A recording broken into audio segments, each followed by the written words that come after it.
नमस्कार. माय मराठी समूहांतर्गत लवंग लतिका गटासाठी मी सौ अंजली पोळ श्री विनोद मुळे यांचे विनोदी लेखन सादर करत आहे. शीर्षक आहे फसलेला फराळ. सांभाळून घ्या हा माझ्या लेकीला, अगदी इनोसंट आहे ती. वंदनाताईंनी चकुलीची वरात निघाली तेव्हा वीणबाईंच्या पायी हीच विनवणी केली होती. काही काळजी करू नका हो, जशी माझी बकुली तशी तुमची चकुली. वीणबाईंनी त्यांना अगदी आश्वस्त केलं होतं. कसं झालं होतं ना, कांदे पोह्याच्या कार्यक्रमाच्या वेळी मुलाच्या खौट आजीने मुलीला स्वयंपाक येतो का असा खौट प्रश्न विचारला होताच. तेव्हा वंदनाताईंनी सांगितलं, तिला हवं ते ती बनवते आणि ती स्वतःच खाते. पास्ता म्हणू नका, पिझ्झा म्हणू नका, मॅगी बद्दल तर विचारूच नका. मॅगी बनवणे तर डावखुऱ्या चकुलीच्या उजव्या हाताचा मळ होता. आता ही गोष्ट वेगळी की उत्तराचा हा उत्तरार्ध त्यांनी मनातल्या मनातच उच्चारला होता. आणि छकुलीची मराठी पदार्थ बनवणे ही अतिशय फालतू काम आहे अशी तिची अभिजात कल्पना होती. आता सासरी आल्यावर स्वाभाविकच नव्या नवरीच्या हातची चव सगळ्यांना चाखायची होती. सुरुवातीला तर सासूबाईंनी सांगितलं की तू न फक्त साधं वरण आणि साधा भातच कर, बाकी मी बघते. अहो आई, वरण भाताऐवजी मॅगी बनवली तर चालेल का, असा एक खडा आपला तिने टाकून बघितला. तो सासूबाईंना चांगलाच बोचला.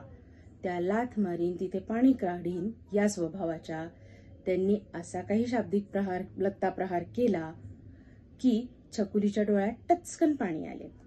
छकुलीने मग ओगलेबाईंची सारी पुस्तके चाळली. असंख्य प्रकारच्या भाताच्या रेसिपीत साध्या भाताची रेसिपी काही तिला आढळली नाही.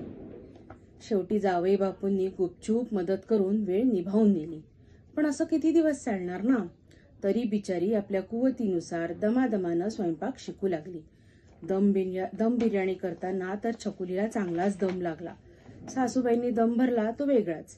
स्वयंपाक करणे फालतू काम नसून घाम फोडणारे काम आहे हे तिला आता चांगलेच जाणवू लागले होते.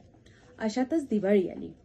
चितळे, जोशी, काणे यांच्याकडून फराळचे मागवण्याचा प्रस्ताव एक विरुद्ध अन्य इतक्या भारी बहुमतांनी फेटाळला गेला. उलट ते काम छकुलीच्याच गळ्यात पडले. चकल्या, करंजा, बेसन लाडू आणि अनारसे असा जंगी मेनू ठरला. देवाला नैवेद्य दाखवल्याशिवाय फराळाला हात लावायचा नाही हा नियम होताच. आता वेणी तुटो की पारंबी, छकुलीने आव्हान स्वीकारले. दिवाळीच्या सीझनला युट्यूबवर या पदार्थांच्या पाककृतींची अशी रेलचेल असते. 10-15 मिनिटात कोणताही पदार्थ वाव अमेझिंग करता येतो हे तिने प्रत्यक्ष बघितले होते. पिठापासून मिठापर्यंतच्या निवडक डब्यांसह ती खिंड लढवण्यास सज्ज झाली. आज सोबतीला फक्त मोबाईल होता. त्याच्या मार्गदर्शनाखाली तिने काम सुरू केले. बेसन लाडू झाले, करंजा झाल्या. या पदार्थांच्या नावापुढे तिने मनातल्या मनातच टिक मारली. आता ही गोष्ट अलहिदा की लाडू दिवाळीतल्या फटाक्यांसारखे विविध आकाराचे झाले. ते नाविन्य आणि कलेच्या नावावर खपवू असं तिने ठरवले. करंजा मात्र फुटल्या वगैरे नाहीत बरं का. पाती जाड लाटण्याची काळजी तिने घेतली होतीच. शिवाय सारण भरल्यावर कळ्या बंद करताना उगीच कुंद कळ्यांचा आकार देण्यापेक्षा तिने चाफे कळ्यांचा आकार दिला होता.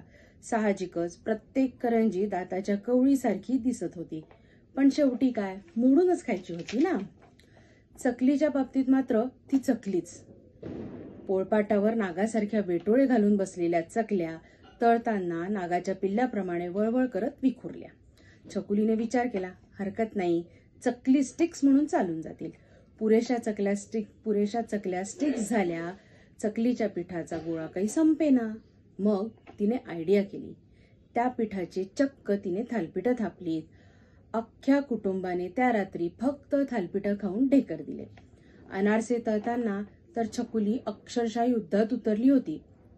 कढईत धुमाकूळ घालणाऱ्या अनारशांना काबूत ठेवण्यासाठी एका हाती सराटा आणि दुसऱ्या हाती झारा घेऊन छकुलीने पवित्रा घेतला. नंतर झालेल्या झटापटीत अनारशांच्या शरीरावरची खसखशीची चिलखते वेगळी झाली. अनारसे तेलरूपी रसातळाला पोहोचले आणि खसखशीचा खच पडला. बरं झालं हे बघायला कुणी नव्हतं, नाहीतर चांगलीच खसखस पिकली असती. आणि मग ठरलेल्या मुहूर्तावर देवाला लाडू, करंजा आणि चकल्या यांचा नैवेद्य दाखवला गेला. देवाच्या चेहऱ्यावरील स्मित आज अधिकच नजरेत भरत होते. अरे वा, देव खुश दिसतात, छकुलीने मनात म्हटलं. सर्वजण फराळाला बसले.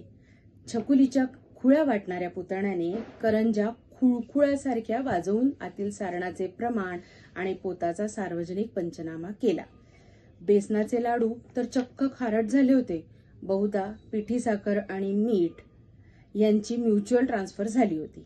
अनारशांचा डबा तेवढ्यातल्या तेवढ्यात अदृश्य झाला होता. त्याचे रहस्य फक्त छकुलीलाच माहिती होते. चकल्यांची स्टिक सासरेबुवांनी हातात दातांनी चावली, मात्र कडाडकट असा आवाज झाला. फार काही नाही, फक्त त्यांची दाताची कवळी तुटून पडली होती इतकंच. देव मगाशी जरा जास्तच हसत होते का ते आत्ता छकुलीला लक्षात आले. सर्वजण तिची खिल्ली उडवत होते. ती रडू लागली. यावेळी मात्र सासूबाईंनी तिला धीर दिला. तिला जवळ घेत त्या इतकेच म्हणाल्या, बेटा, यातून तू काय शिकलीस? दिवाळीचा फराळ म्हणजे खाण्याची गोष्ट नाही.